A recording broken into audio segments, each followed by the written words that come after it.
നമുക്കറിയാം കേരളം കാത്തിരുന്ന ഒരു പ്രഖ്യാപനം തന്നെയായിരുന്നു ഇത്. അതായത് വളരെ നാളുകളായി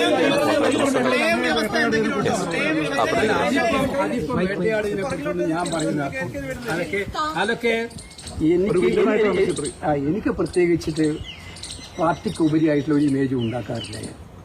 പാർട്ടിയാണ് എനിക്കല്ല, പാർട്ടിക്ക് ഉപരിയായിട്ടുള്ള ഇമേജ് ഒന്നും ഞാൻ ശ്രദ്ധിക്കാറില്ല, മൂവാറില്ല. പാർട്ടി പ്രവർത്തകന് വേദന ഉണ്ടാകുമ്പോൾ അതിന്റെ മനസ്സും വേദനിക്കും. പാർട്ടിക്ക് ബുദ്ധിമുട്ടുണ്ടാകുമ്പോൾ എനിക്ക് വരും. ജനങ്ങളും പാർട്ടിയോടൊപ്പം നിൽക്കാൻ എന്നും ആഗ്രഹിച്ചിട്ടുള്ള ഒരു പ്രവർത്തകനാണ് ഞാൻ. അതുകൊണ്ട് എന്നെ അങ്ങനെ സൈബറിടങ്ങളിലൊക്കെ ആക്ഷേപിച്ചിട്ടുണ്ടെങ്കിൽ അത് ഞാൻ സഹിച്ചോളാം. അതിനകത്തെന്താ? അതൊക്കെ തന്നെ കേരളത്തിൽ ഞാൻ ഇന്ന് തുടങ്ങിയതാണോ രാഷ്ട്രീയം? കഴിഞ്ഞ 10-45 വർഷമായാലും ഒരു സുപ്രഭാതത്തിൽ മുളച്ചു വീണതാണോ? എത്രയോ വർഷങ്ങളായിട്ട് എന്തെല്ലാം പ്രവർത്തനങ്ങൾ നടത്തിയിട്ടാണ് ഞാൻ ഇതുവരെ എത്തിയിരിക്കുന്നത്. അപ്പോൾ അതുകൊണ്ട് എവിടെയെങ്കിലും വെച്ച് ശക്തമായിട്ടുള്ള കടന്നാക്രമണങ്ങൾ ഉണ്ടാകുമ്പോൾ ആ കടന്നാക്രമണത്തിന് ഭയന്നോടുന്നവരാണോ നമ്മളെല്ലാം? ആക്രമിക്കട്ടെ, ഇനിയും ആക്രമിക്കട്ടെ. അവർക്ക് ആക്രമിക്കുന്നവർക്ക് അത് സധൈര്യം തുടരാം. പക്ഷേ എന്റെ തീരുമാനം വളരെ ക്ലിയർ ആണ്. പാർട്ടിയാണ് വലുത്, ജനങ്ങളാണ് വലുത്.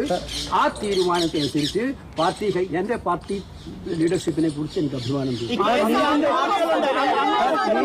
എന്ന് പറഞ്ഞ് അങ്ങ് മുഖ്യമന്ത്രി ആകണം എന്ന് പറഞ്ഞ് ഫ്ലക്സ് വെച്ചവരുണ്ട്. അവരൊക്കെ ഒരുപക്ഷെ നിരാശയിലാണ്. അവരോട് എന്താണ് അങ്ങ് പറയാനുള്ളത്? ലീഗിന്റെ സമ്മർദ്ദം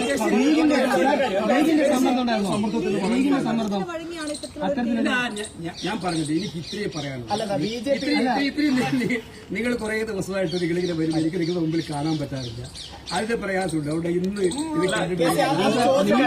ചോദിക്കുന്നത് ഇപ്പൊ BJP ഒക്കെ ആക്ഷേപം ഉന്നയിക്കുന്നു, ലീഗിന്റെ സമ്മർദ്ദം എന്തുകൊണ്ട് വന്നു? അങ്ങനെ സമ്മർദ്ദത്തിന് BJPയുടെ ആക്ഷേപമൊക്കെ വെറും വെറുതെ BJPയുടെ ആക്ഷേപത്തിന് ഞാൻ മറുപടി പറഞ്ഞു. അവരെല്ലാ കാലത്തും കോൺഗ്രസിനെ ആക്ഷേപിക്കുന്ന ജോലിയിൽ അവർക്ക് വേറെ എന്താ ആക്ഷേപം?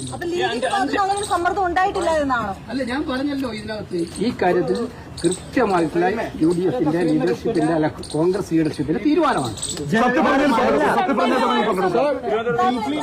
നല്ല ചോദ്യം.